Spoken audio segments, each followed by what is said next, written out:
अब हम लोग अपने नेक्स्ट सेक्शन पे बात करते हैं जो है natural tips for regular periods. अगर पीरियड्स रेगुलर हो जाएं, ज़रूरी नहीं कि रेगुलर पीरियड्स में ओवुलेशन हो ही, ओवुलेशन होना मेन इंपॉर्टेंट है। इसके लिए आपका साइकिल हेल्दी होना चाहिए, आपका हेल्दी रहना चाहिए।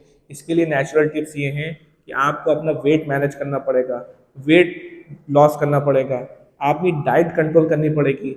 ज़्यादातर टीनेज में देखा गया है कि पीसीओडी हो रहा है और वजह यह है कि उनका डाइट बहुत ख़राब है, क्योंकि जंक फूड खाना, जितना भी ज़्यादा आप जंक फूड खाएंगे उतना ज़्यादा आप सस्पिशियस रहेंगे पीसीओडी के लिए। स्मोकिंग को अवॉइड करिए, स्मोकिंग बहुत ही हार्मफुल होती है। इसके लिए आपको योगा करना चाहिए।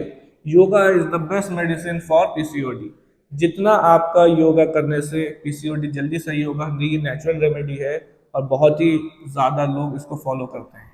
क्योंकि हम एक्सरसाइज नहीं करेंगे, लैप एक्सरसाइज की वजह से जितना भी आपका जो मेन पेल्विस पार्ट है उसका मूवमेंट नहीं होगा, तो इसलिए पीसीओडी के लिए और बढ़े रहने के चांसेस होते हैं।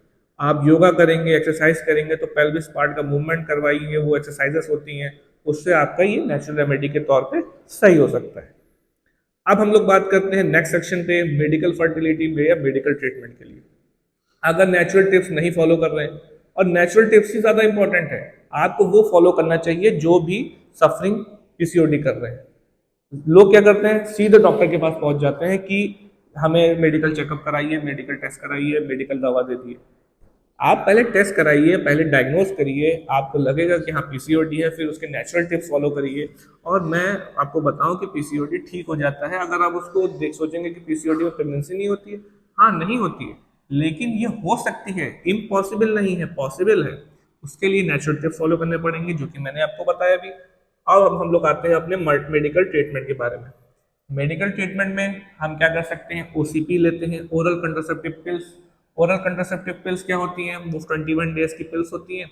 वो हार्मोन को हाई रखती हैं तब तक के 21 दिन के बाद जैसे ही दवा आप छोड़ेंगे उसके 7-8 दिन के बाद ब्लीडिंग स्टार्ट हो जाएगी, आपकी मेंस्ट्रुअल साइकिल 28-29 दिन पे हो जाएगी।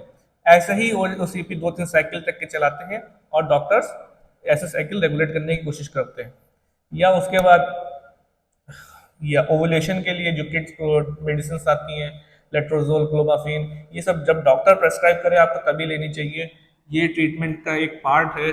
एक हम लोग और एक प्रोसीजर होता है आईयूआई, इंट्रा यूट्राइन इंसेमिनेशन, और एक और होता है IVF, intra in vitro fertilization, जो कि आप आजकल देख रहे होंगे बहुत ज़्यादा कॉमन हो गया है।